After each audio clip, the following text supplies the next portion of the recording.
السلام عليكم ورحمة الله وبركاته. حسن شيخ محمود مدحويني هوري الصومالية oo rajo ka qaba taageerada bulshada Soomaaliyeed ayaa ku beer la xawsaday sidan kadib markii fashil iyo fadeexad uu soo wajahay muddada halka sano ee dheeraadka ah isla markaana uu ka fikirayo inuu qaato laba qodob oo waaweyn midkood. Hadda waxaan halkan kula wadaagayaa muuqaal aad la yaabi doonto oo Xasan jeediyay. Soomaaliyeed aniga ima muuqata sabab aan u noqon weyno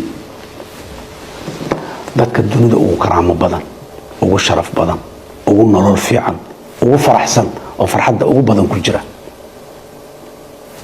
taladeed Xasan Sheekh Maxamuud ayaa hadda qorsheynaya laba qodob oo waaweyn inuu go'aan ku gaaro kadib cadaadis kaga yimid beesha caalamka. Qodobka koowaad waxaan ku ogaanay in uu yahay in teendhada uu ku laabto waqtigan in uu fikir iyo wada tashi dheer uu gelinayo si loo qanciyo xubnaha mucaaradka iyo guud ahaanba bulshada Soomaaliyeed.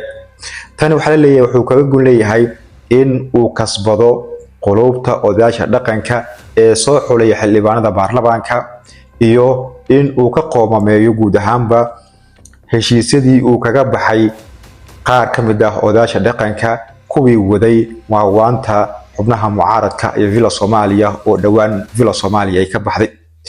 qodobka labaad waa in uu ka fikirayo waqtigan in lagu laabto teendhada raaligelin uu siiyo cid walba oo siyaasiyiin ahayd iyo madaxda qaar ee maamulada ka jira dalka. labadaas qodob ayaa hadda taagan waana tan keentay in hadalkan uu jeediyo si loo kasbado qulubta shacabka Soomaaliyeed ee hadda qaar ka mid ah habaartamaya rabana inay helaan wax dhaama nidaamkan Villa Soomaaliya waqtigan jooga ee ku caanbaxay burburinta guryaha ku caanbaxay baada shacabka ku caanbaxay in rag shakhsiyaad ah laga doorto shacabka Soomaaliyeed oo guryahoodii habeen bara la geliyo cagaf ama sidoo kale sidaad ku taqaanaan ee gaadiidka weyn ee burburiya guryaha iyo dhagxaanta.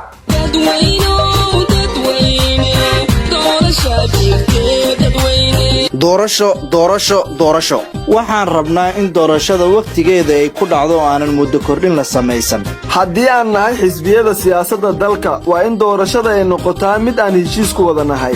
waa inaan la kulmaa odayaasha soo xulaya xildhibaanada beeshayda si ay mar kale aniga iigu doortaan xilkan. warbal kaalay muddadii aad xilka haysay telefoonka xitaa kama qaban jirin ma hadda dantaada u soo raadsanay. siyaasadda Soomaaliya ayaaba iska ah dan oo kaliya. wallahi waa yaab allow siyaasadda dalkeena noo hagaaji.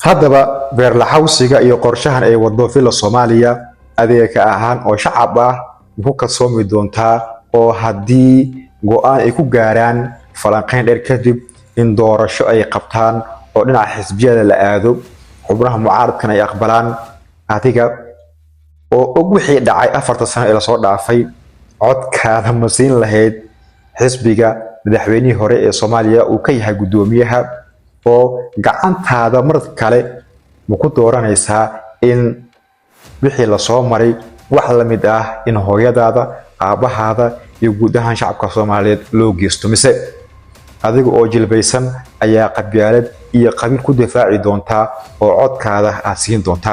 haddaba labadaasi midkood ayaa kala dooran doonta mise waxaad noqon doontaa mid u hiilay shacabka Soomaaliyeed mise mid u hiilay Xasan Sheekh oo codkiisa siiya si mar kale loo dhibaateeyo bulshada Soomaaliyeed cagaftii dib loo soo celiyo guryaha loo burburiyo hooyooyinka iyo sidoo kale caruurtana banaanka loo dhigo. haddaba sidee u aragtaa beer la xawsigan Villa Soomaaliya iyo hadalkan uu jeediyay Xasan Sheekh Maxamuud madaxweynihii hore ee dowladda Soomaaliya? muuqaalka haddii ku soo gaaro sii gudbi.